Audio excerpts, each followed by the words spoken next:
Aujourd'hui, les émotions et trauma. Est-ce qu'il y a un lien entre les deux? Ben, on va un peu démêler tout ça avec Céline Guérin, qui est docteur en neurosciences et thérapeute Peak States. Bonjour Céline. Bonjour Stéphane. Et moi, Bonjour Stéphane. je suis coach en communication, préparation mentale et je viens de terminer la formation en psychotraumatologie de l'Institute for the Study of Peak States. Alors, les émotions, comment tu décrirais en tant que neuroscientifique, qu'est-ce que c'est une émotion? Alors, en tant que neuroscientifique, c'est vrai que la définition des émotions, euh, elle se passe au niveau du cerveau, principalement. Alors, c'est vrai qu'on connaît différentes aires cérébrales qui vont être associées à différentes émotions, notamment la peur, mais aussi la joie, enfin, toutes sortes d'émotions. En fait, on est capable de les mesurer dans le cerveau puis de les observer. Mais en fait, quand on commence à s'intéresser à la psychologie, là, ça devient déjà un petit peu plus complexe de définir les émotions. C'est en fait quelque chose qui est assez flou. Moi, pendant des années, j'ai essayé de comprendre. Alors, je ne suis pas psychologue à l'origine, mais j'ai lu pas mal d'ouvrages et puis je me suis rendu compte qu'en fait, il y a presque autant de définitions des émotions que de courants psychologiques. Il y a les émotions primaires, les émotions secondaires. Il y a justement des liens avec différentes aires cérébrales, une fois de plus avec des émotions qui sont plutôt reptiliennes, enfin plutôt en lien avec le cerveau reptilien, le cerveau de la survie, et puis d'autres qui sont en lien avec le cerveau limbique principalement. Mais il y en a aussi qui sont en lien avec le néocortex. Donc voilà, c'est assez difficile de s'y retrouver dans tout ça.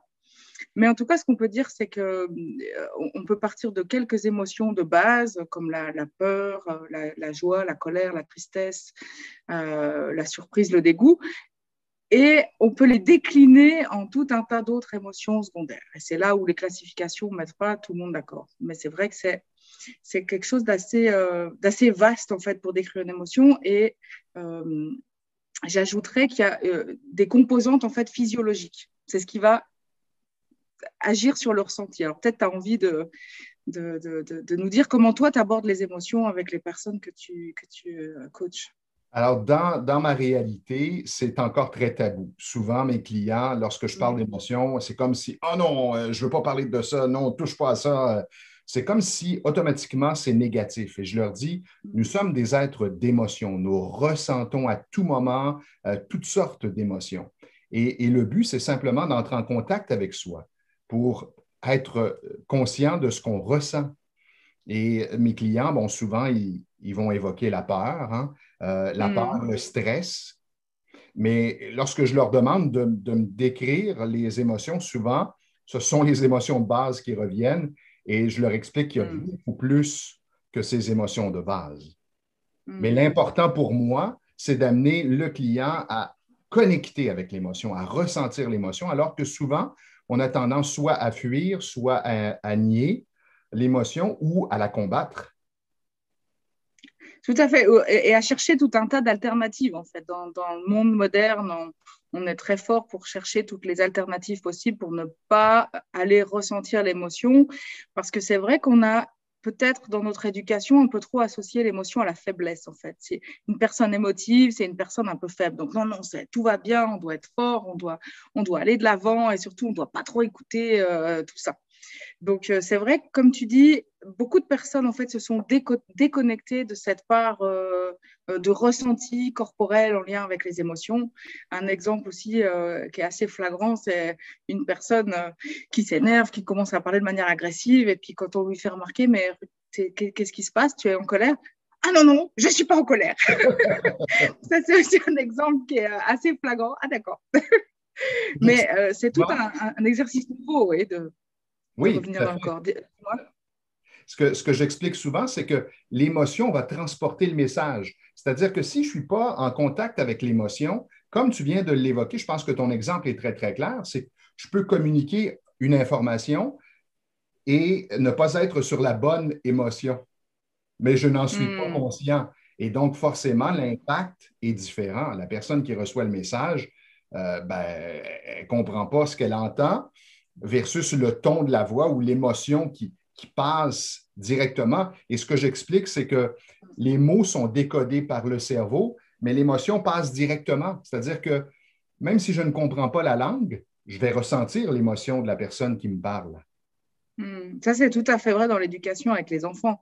On voit que c'est vrai que c'est très dommageable pour les enfants parce qu'on va leur dire quelque chose où on a l'impression d'être complètement aligné avec ce qu'on dit. Puis en fait, au fond, on a une émotion qui va complètement à l'encontre. Et l'enfant, lui, il est beaucoup plus sensible à l'émotion qu'on dégage qu'aux mots qu'on va dire.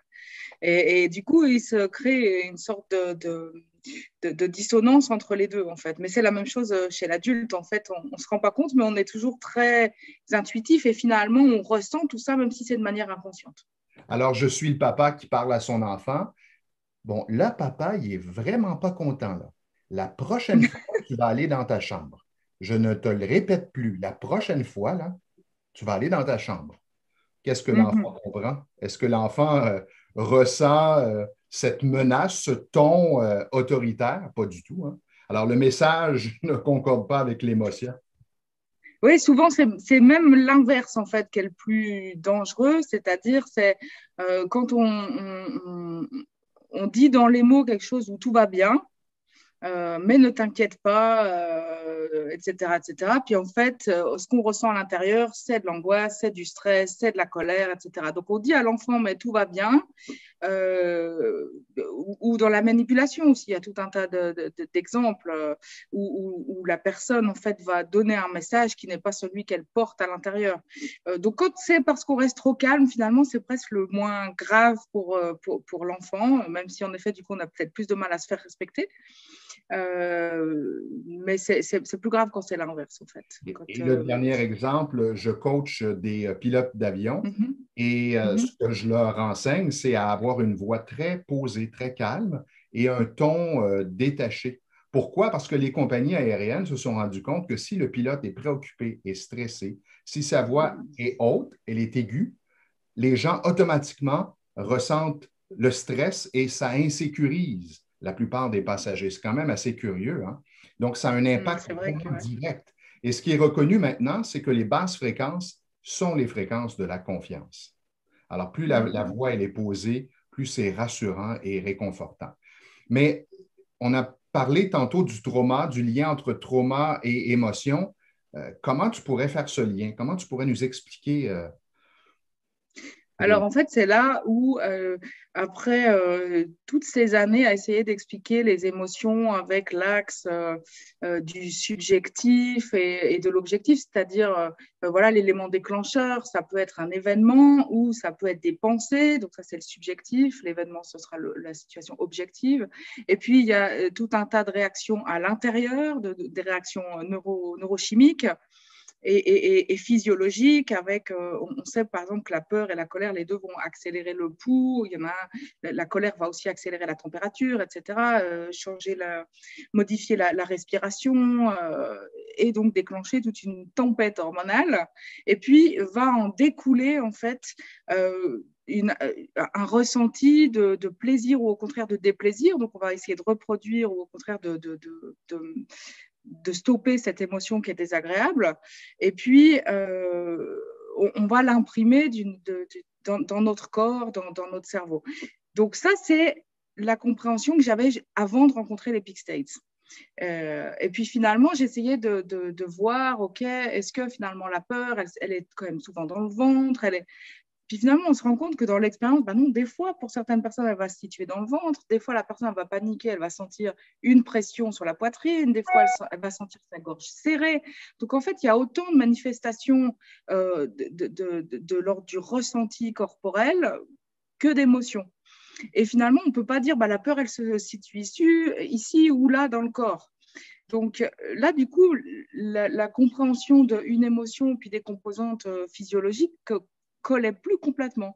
Et en fait, ce que les Peak States nous apprennent, c'est qu'en fait, chaque émotion va être en lien avec un traumatisme qui se vit au niveau biologique. Et en fait, le blocage d'un gène, donc un blocage épigénétique, à un moment donné, lors d'un traumatisme, qui peut être très ancien, qui souvent est très ancien, il va y avoir un blocage au niveau du gène, ce qui fait que le corps n'a pas la protéine dont il a besoin au moment où il vit une situation et où il aurait besoin de certaines actions ou autres pour rester calme, paisible et léger. Et du coup, l'émotion, c'est le résultat du manque, du blocage de cette protéine, ce qui fait que ça génère une sensation dans le corps physique parce qu'on n'est pas calme, paisible et léger. Du coup, dans les peak states, on va définir l'émotion par cette absence de calme, de paix et de légèreté dans le corps. Donc déjà, ça clarifie un petit peu c'est quoi une émotion. Absolument. Et c'est pour cette raison aussi qu'à chaque fois que je revis cette situation, je ressens les mêmes émotions. Exact. Parce qu'à chaque fois, tu auras besoin de la même protéine et en fait, tu ne l'as pas parce que le gène est bloqué, donc l'ARN messager est bloqué et donc la protéine ne peut pas être traduite. On peut difficilement, toi et moi, de cette façon, comment dire, amener des techniques ou enseigner aux gens parce qu'on travaille vraiment avec les gens pour d'abord faire la collecte des ressentis, des émotions, mais peut-être qu'on pourrait proposer un petit exercice d'intériorisation. Peut-être qu'on pourrait, si tu es d'accord, proposer un exercice pour permettre aux gens de connecter avec ce qu'ils ressentent comme sensation et émotion. Qu'est-ce que tu en dis? Ben, ce serait une très bonne idée. Alors, on se laisse guider par toi, Céline. OK. Alors, une des choses qu'on peut faire pour se rendre compte de ce qui se passe dans le corps, c'est déjà tout simplement de fermer les yeux. Parce que déjà, l'acte de fermer les yeux, ça nous permet de s'intérioriser et d'avoir cette conscience de ce qui se passe dans le corps. Et sans forcément avoir l'intention de travailler sur une émotion précise, mais on peut déjà, avec notre attention, observer ce qui se passe dans le corps. Observer justement si on se sent calme dans notre tête ou s'il y a des pensées, s'il y a des souvenirs qui nous reviennent de ce qui s'est passé il y a quelques minutes, il y a quelques heures, il y a quelques jours. Est-ce qu'on a le sentiment d'avoir le cœur en paix? Ou est-ce qu'il y a une émotion? Un petit pincement, une peur, un stress, de la tristesse, quelque chose qui manque.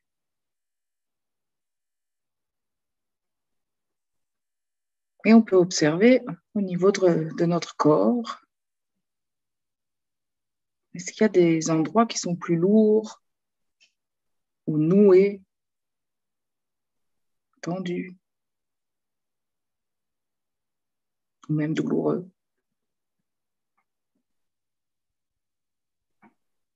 Et donc simplement par ce petit exercice d'introspection, en fait, on peut déjà scanner le corps. Et là, vous allez déjà pouvoir prendre conscience probablement qu'il y a des petites choses qui ne sont pas calmes, qui ne sont pas paisibles et qui ne sont pas légères.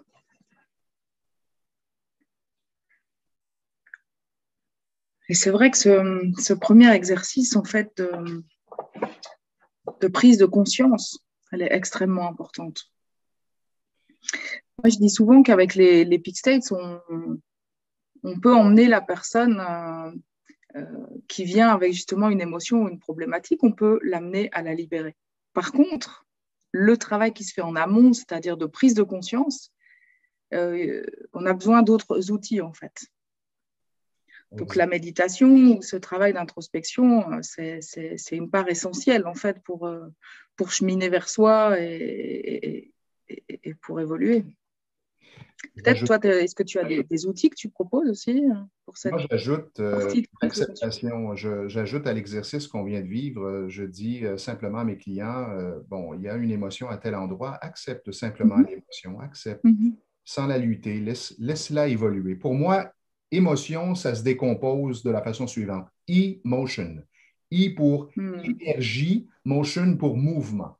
C'est comme l'émotion. Au lieu de la coincer dans le corps, c'est de la laisser évoluer. Étymologiquement, c'est l'origine en effet du mot en plus. Et je dis, respire en ressentant cette émotion. Respire simplement en acceptant cette émotion.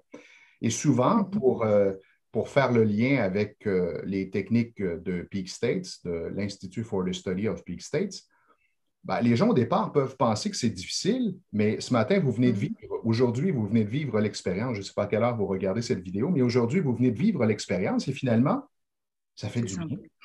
C'est simple. Et tout le monde, c'est accessible à tout le monde.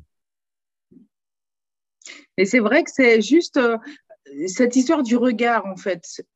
Dans notre vie, on a tellement de stimulation extérieure, on est sans arrêt sur le téléphone, sur nos écrans ou dans les interactions, mais on est rarement à l'intérieur, à part les personnes qui ont l'habitude et qui méditent, par exemple. Mais souvent, c'est un travail qui est pas évident, qui est pas naturel, qui est plus naturel, malheureusement. Parce qu'en fait, c'est quelque chose de naturel quand même d'être connecté avec notre ressenti. Si on regarde dans les tribus ou même au cours de l'évolution, en fait, l'homme était très connecté avec son environnement, puisque c'est ce qui lui permet en effet de survivre. L'émotion à la base, c'est ce qui nous permet d'être connecté avec justement sentir le danger ou sentir où est-ce qu'il y a un potentiel pour trouver de la nourriture ou de l'eau, ou etc. Comme les Donc à animaux. la base, voilà, à la base, nos émotions, elles nous permettent d'être en lien avec l'environnement. Et aujourd'hui, de se reconnecter à ces émotions, ça nous permet aussi de retrouver le lien avec l'environnement, mais un lien qui est sain. Oui, tout à fait. Ce que je propose pour notre prochaine capsule, c'est d'aborder les différents traumas. Comme Mhm. aujourd'hui, on a à peine effleuré le sujet, si tu es d'accord, ce serait intéressant d'aller un peu plus en profondeur sur les différents types de traumas. Ah oui, surtout qu'il y aura matière à décliner chacun des traumatismes. Et puis, si jamais vous avez des questions, n'hésitez pas sur aussi des situations de vie, parce que comme ça, on peut vous répondre directement sur les sujets qui vous concernent et qui vous intéressent. C'est vraiment super. Alors, Céline, je respire, je reste dans mon corps, connecté à ce que je ressens et je vis Mhm. la journée de cette façon. C'est ce que je vous C'est suggère. génial. Et alors, j'ajouterais juste une petite chose. Un des premiers exercices que moi j'avais fait à l'époque dans ce cheminement de conscience, c'est justement la respiration et simplement prendre conscience qu'on respire. Et ça paraît tout bête. Probablement, on pourra parler aussi des différents types de respiration, etc. Mais le fait de porter attention à son ventre et d'amener la respiration justement dans le ventre et de 2, 3, 4 fois dans la journée de penser, tiens, comment est-ce que je respire? Je remets l'attention sur ma respiration. Et moi, je sais que ça, c'est un des petits exercices qui m'a permis de faire un pas considérable vers la conscience. Parce que le fait de prendre conscience de ma respiration m'a amené ensuite à pouvoir prendre conscience de mes émotions. Et du coup, la boucle est bouclée. Ce que je lance souvent en citation, c'est montre-moi comment tu respires et je te dirai comment tu communiques. Parce qu'il y a un lien direct entre la respiration et la communication. Mais ça, on pourra en parler un peu plus tard. Je me réjouis d'avancer et de pouvoir aborder tous ces sujets avec toi, Stéphane. Ben, moi, de même. Merci, Céline. Merci, au revoir. À une prochaine.